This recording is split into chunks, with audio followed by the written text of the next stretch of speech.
Alors bonjour les 3e F. Aujourd'hui je vais corriger l'exercice 5 assez rapidement sur les rappels de transformation, donc tout ce qui était rotation, symétrie axiale, symétrie centrale et translation. Et vous aviez un QCM dessus pour voir si vous vous rappeliez de ce que c'était les translations et les rotations notamment. Donc vous aviez cette figure-là, un carré ABCD avec les diagonales AC, BD, et puis I le milieu de AB et le segment IO qui était construit. Vous avez plusieurs phrases à recopier et à compléter, surtout les pointillés. Première phrase, on vous parle ici de rotation. On vous demande de trouver l'image du point A, le point est ici, par la rotation de centre B, donc le B, le centre est là, dans 90 degrés, donc ça tournerait de 80 degrés, dans un certain sens. On vous donne le sens là. Ce sens-là, c'est le sens inverse des aiguilles d'une montre, ça tourne comme ça du coup. Donc le A va tourner comme ça, de 90 degrés.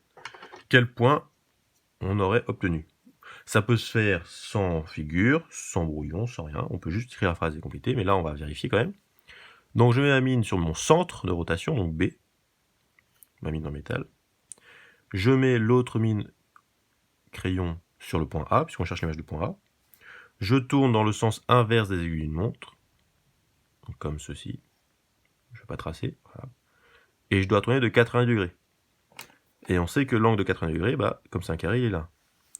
Donc, pour tourner de là à 80 degrés, j'arrive sur quel point? Celui-là. Là, j'ai tourné 80 degrés dans le sens inverse des aiguilles d'une montre. J'arrive sur le point C. Voilà.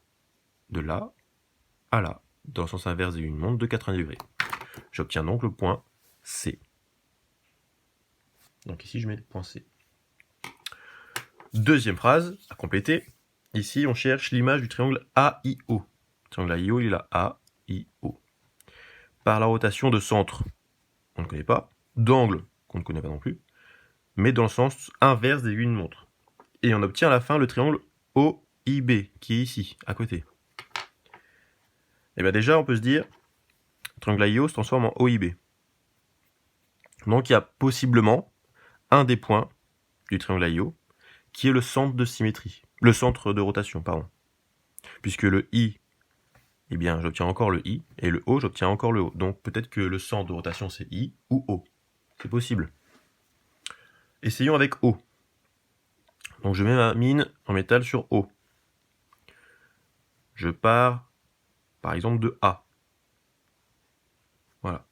Je tourne dans ce sens-là. On va dire que soit j'arrive en B. Si j'arrive en B, ça veut dire que mon I doit arriver en I. Mais ça, c'est pas possible. Parce que vous voyez là, mon I, il fait un tour complet pour arriver en I. Et mon A, pour arriver en B, il fait pas un tour complet. Donc ça ne sera pas le même angle. Donc ça, c'est pas possible. Donc soit on part de A, et on arrive en I. Mais vous voyez que si je pars de A, là, ok. Donc mon écart, c'est AO. Et si je veux arriver en I, c'est pas possible. Regardez. Mon I est plus bas. Pourquoi? C'est normal, puisque la distance AO est plus grande que la distance IO. Donc ça non plus, c'est pas possible. Donc déjà, dans tous les cas, j'élimine le point O comme centre de rotation. Et bien essayons en I. I comme centre de rotation. Je pars en A. Imaginons que j'arrive en O. En B. Imaginons que j'arrive en B. Je fais un demi-tour. Ça veut dire que pour aller en haut, il faut que je reste en haut. Donc, un tour complet. Ça non plus, c'est pas possible. Parce que j'ai pas tourné de même degré pour aller en A en B et puis pour aller de haut en haut. Donc, imaginons le second cas. Je pars de haut. Et je vais arriver en haut. Ça marche. J'ai tourné de combien de degrés? L'angle qui est là. 90. Et maintenant, essayons en haut. Autre point du triangle. Pour arriver en B. Ça marche aussi. Et j'ai tourné également de 90 degrés. Donc c'est bon. Donc le centre de rotation, c'est bien I. Mon angle est bien de 90 degrés. Et du coup, si je tourne avec mon centre de rotation I, mon triangle AIO d'angle 80 degrés, dans le sens inverse d'aiguille d'une montre, mon A se transforme en O, mon O se transforme en B, et mon I, comme c'est le centre de rotation, et ben il reste I. Et donc A, I, O se transforme en O, I, B. Voilà. Donc ici c'est bon. Troisième phrase à compléter. L'image du point A par la symétrie axiale d'axe IO, donc l'axe c'est la droite IO, donc ici. Voilà. Le point A, il est là. On cherche l'image du point A par cette symétrie-là. Et bien donc par pliage, le point A, si je plie sur l'axe IO, ben, je vais obtenir le point B. Ça, c'est des rappels. Voilà. Pareil, maintenant cette fois-ci, l'image du triangle AOD par la symétrie axiale d'axe IO. Donc l'axe il est là. Mon triangle est là. AOD. Et bien quel triangle je vais obtenir? Et bien si je plie sur l'axe IO le triangle AOD, ben, il va se transformer en triangle OBC. Donc j'obtiens le triangle OBC.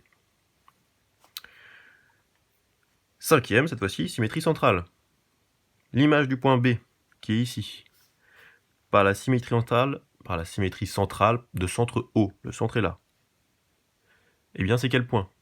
Une symétrie centrale, pardon. Je rappelle que c'est comme une rotation, donc le centre O, d'angle 180 degrés. Donc c'est un demi-tour. On fait un demi-tour par rapport au centre, donc par rapport à O. Dans le demi-tour B, je suis en B, je pointe en haut, je fais un demi-tour, dans le sens que je veux, parce que si je le fais dans un sens, dans l'autre sens, j'obtiendrai la même chose. Mais j'obtiens quoi ici, en faisant demi-tour? Tac, tac, j'obtiens le point D. Ça se construit aussi en construisant la demi-droite d'origine B, passant par le centre de symétrie O, et en mesurant OB, et en reportant OD. J'obtiens le point D. Donc ici, l'image du point B par la symétrie centrale de centre O, et bien c'est D. Sixième phrase, l'image du triangle AOB par la symétrie centrale de centre O est le triangle. Bon bah ici c'est pareil. Si je devais construire déjà l'image du point O par la symétrie de centre O, et bien c'est forcément O, ça ne bouge pas. Ensuite, l'image du point A, dans demi-tour, par le centre O, j'obtiens C. Et l'image du point B, ben je l'ai vu, c'est D. Donc A se transforme en C, B se transforme en D, et puis O se transforme en O. Donc AOB se transforme en ODC. Voilà. ODC. Septième phrase, ici l'image du point A par la translation qui transforme le point B en C, donc le point A est là, la translation qui transforme le point B en C, B en C, donc déjà notre translation est là, la flèche on peut la mettre là, transforme B en C. Et bien si on la reporte cette flèche en partant de A, et bien le point A se transformera en quel point? Et en point D. Voilà, c'est des rappels aussi de quatrième ça. Translation. Et enfin, l'image du point I, le point I est là, par la translation qui transforme le point A en I, le point A en I, donc elle est là. Et bien je reporte cette flèche là, qui transforme A en I, en partant de I, puisqu'on cherche l'image du point I. Et bien elle transformera le point I en point B. Voilà. Voilà, l'image, la translation, enfin la transformation qui a transformé le point A en point I, transformera le point I en point B. C'est une translation. Voilà. Bien voilà pour cet exercice. J'espère que ça a été quand même sur cet exercice. Je vous souhaite bon courage, c'est bientôt les vacances. Donc à bientôt pour la prochaine vidéo.